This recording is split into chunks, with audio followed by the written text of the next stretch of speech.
Hi! Liwat namon kamo nga ginaabi-abi para sa sining edisyon sang CCN Views and Features nga ginadala sa inyo sa Philippine Information Agency, kabuylog ang Cable Star Incorporated.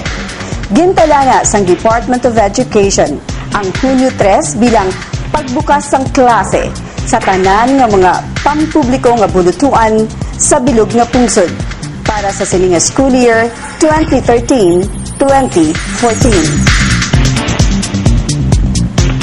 Kabahin sang pagpaninguha sa nga mapatod nga mangin matalunsay kag matawhay ang pagbukas sang klase sa bilog nga pungsod para sa mga bumbuluto, ang Department of Education naglunsar sang mga programa ukon aktibidad nga ginapatigayon bag-o ang natalana nga petsa sang pagbukas sang klase.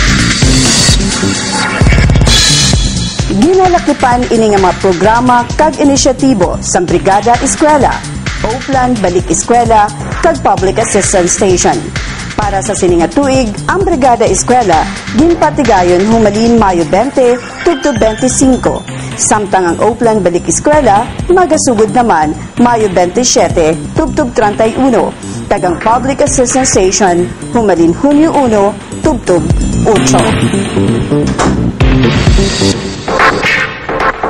Brigada Eskwela, ukon ginatawag man nga School Maintenance Program, unang nga ginlunsa sang Department of Education sang tuig 2003.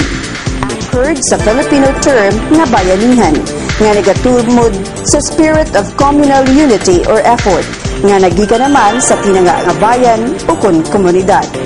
Ining voluntary effort ginapatigayon sa bilog nga pungsod sa diin nagaululupod, nagabuylog, nagaisa ang mga manunudlo, ginikanan kag komunidad sa pagpatigayon sang pagpaninlo kag pagkaayo sa mga pampubliko nga bulutuan sa pagpatod nga mga pasilidad ang handa na sa pagbalik sa mga bumuluto na gikan sa ila summer vacation kag magasugod na formal ang klase sa mismong adlaw sa pagbalik sa mga estudyante sa bulutuan.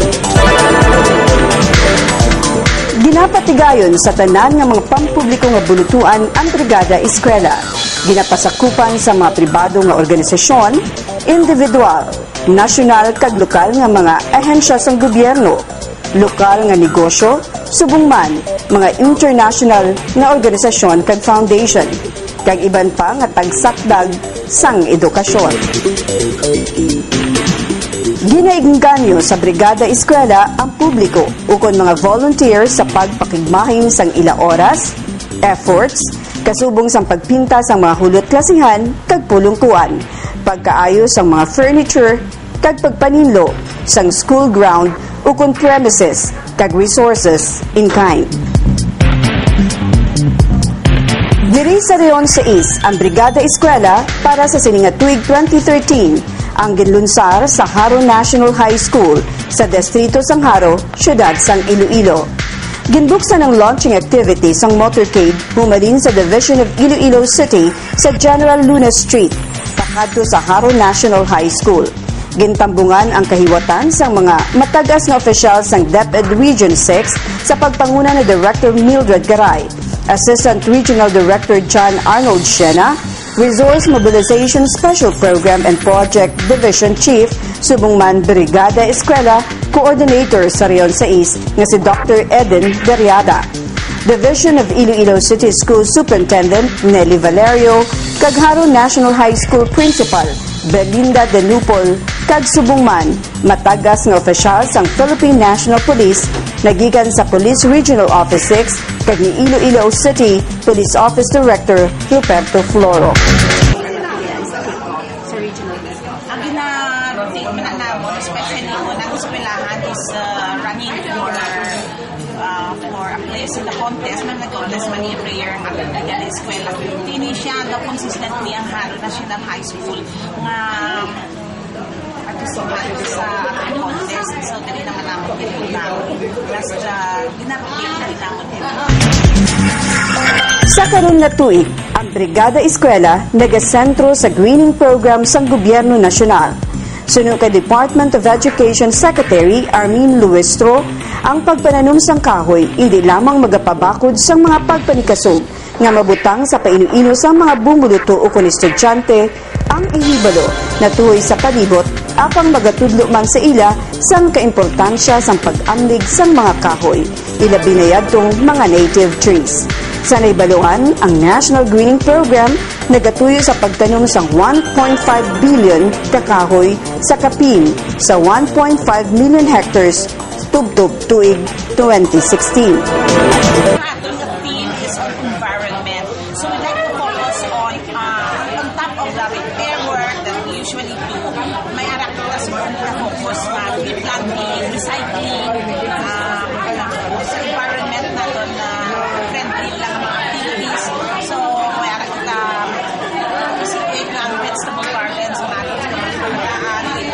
Ilangan natin sa more effort na natin mali na sustain sa ating feeding program. So that is included in this year's theme on environment. So we will do massive tree planting and then sa within the school, we will do composting and many others. Ginkalipay naman ang Division of Iloilo City School Superintendent Nelly Valerio kag Haro National High School Principal Belinda Dinopol ang pagpili sa Haro National High School bilang venue o kung lugar sang regional launching kag kick-off program sang 2013 Brigada Eskwela. Suno kay Dinopol, iya ginalauman nga ang launching activities mag-graduate sa tagsa kabulutuan sang dibisyon sa probinsya kag rehiyon agud ang tagsa kahulot klasihan kag campus ang preparado sa pagbaton sang mga estudyante.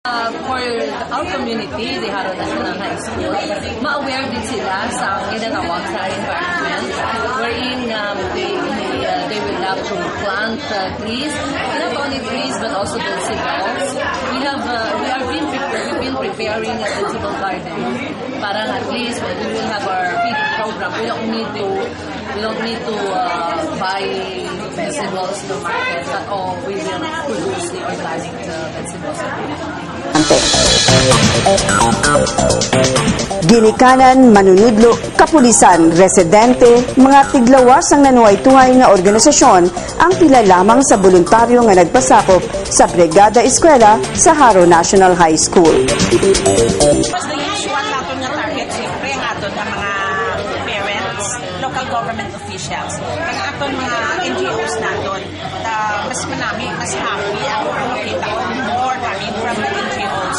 So this year, hindi lang sa aton na launching, hindi ang mga private organizations, sa ating for school, ating mula ang student government sa ating West Visayas State University, ang walong commercial, ating so aside from our police officers, ating mga parents, mga teachers, wala mo na subong makita na pagtulong sa ating Brigada Eskwela.